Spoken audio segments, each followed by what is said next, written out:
My man Fred, welcome, buddy. We usually do satellite, but you're here in the house. Appreciate it. Justin Zwick as well, and the great Tim May, who has finally hooked up but missed his solo. Yeah, sure did. But That's all right. I'll hit it next week. Freddie, the most pressing question I know for a lot of, is Braylon. What's the deal there? What's the latest with his situation?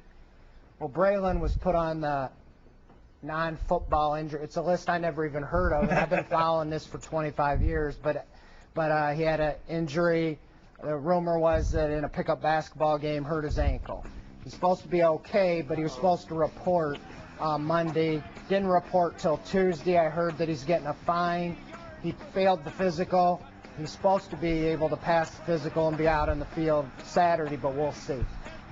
This has got to be pretty discouraging, though, obviously. I mean, with all the problems they had with Braylon last year, this can't be positive for this to happen before camp even started. Well, especially with they need him to be the good soldier because you got Dante Stallworth gone, so they really have no proven veterans other than what they acquired in the offseason, which was just journeymen at best, and you got 2 rookies in the second round. One's not even signed yet. Yeah. Fred, this looks to me like classic Parcells, Belichick discipline.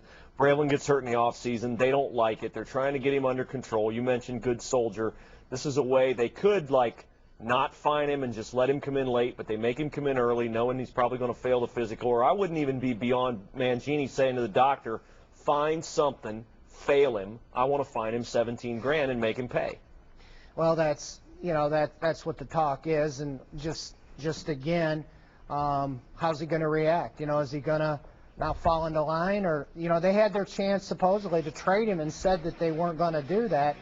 Right at this time isn't when you trade players, so they made the decision to stay with him, and I think you're right. I think that they just want to show who's boss and say, Braylon, get in here and let's go. It's funny though, by every indication, everything I look at, it looks like this is a huge year for Braylon Edwards. If you know what I mean? Down the line. Last year of his contract. I don't believe in this conspiracy theory chicanery. I think there may be something actually wrong with him, and move on from there, but also put your foot down. Hey, there's a new sheriff in town, and his name is Eric Mangini. But they need Braylon Edwards on that. Yeah, they do. Absolutely, they do. Zwicky, you're the ultimate Browns homer in the 2 years we've done this show. Always supportive of your boys. Always. Yet, in the Browns fans I talk to, I've never sensed this much negativity coming into a camp as there is coming into this camp. I love it. I think it's going to be like a few years ago where everybody thought this is going to be a terrible year. I think they're going to come out and surprise some people. New head coach. I know they have some questions that they have to have answered.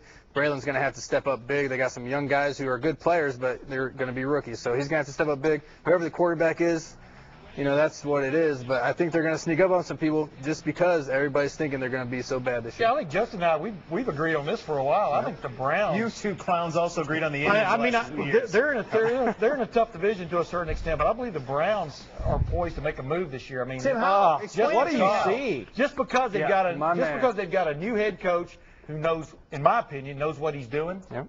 And compared to the other guy who's just shaking things up a little bit. These guys already made these mistakes. They've got some good play. I think their offensive line is going to be much better. Yep. All right. Right on down the line. That's where it starts. All right. You tell me how, and I want, maybe Fred can answer this. I want to know how they're going to move the football. That's my concern. I don't know how they're going to move the football with 3 yards of Jamal Lewis. Braylon, who knows what you're going to get out of him. Rookie receivers, no big dynamic player at tight end. I mean, you're banking a lot on Harrison and Davis. Last year, the guy played pretty well. Who in the heck? For Kellen Winslow, and yeah, sure so they have a tight end. Come on, he's not dynamic. Well, he's not what's dynamic. Kellen Winslow? He's going to be a guy who can go out and make some plays for you. Yeah, how would you describe Kellen Winslow right now? How are they going to move the football? Well, whether they're going to be able is the big question. They haven't been able to see Jamal Lewis, because he was dinged up as well over the offseason. So it's all on the offensive line. Can they regain that form they had a couple years ago? And they went and got Alex Mack. And they went, and have added a couple road graders on the other side. Yeah. Tucker's back healthy. So that's what they're counting on. And if Lewis can't move the ball, which I kind of agree with you that I don't know if he's there, I think this regime is going to let Jerome Harrison get in there and see what he can do. I think he's the guy that steps up this year. Let's say Edwards comes back and toes the line and is a good receiver. You don't win in the NFL with 1 receiver. You need 3 receivers, rookies. Muhammad Massaquoi, Brian Robisky's not in camp, and receiver, other than corner and quarterback, is one of the positions you can't afford to miss camp. And Cribbs, too. I mean, there's talk, you saying today, Fred, that there's talk that he's thinking about not playing games. Well, he's threatening. He said he's going to come into camp, and he had said that they were going to move on without him. So he said, well, in minicamp that he's just going to come in and hope in good faith. Now he's saying, well, he's going to be there, but he may not play in the regular season. I was told today that they're looking into Dante Hall just in case, he falls through with his. I'll tell you, if they get Dante Hall and Jamal, they could really have an All-Pro team from 2001. Hey, it's July that'd 30th, be not fantastic. August Very 30th. good. I want to mention the Orange and Brown report is out. The new magazine is out. Pick this thing up. This is going to be an exciting time right now. You got Derek and Brady on the cover right there.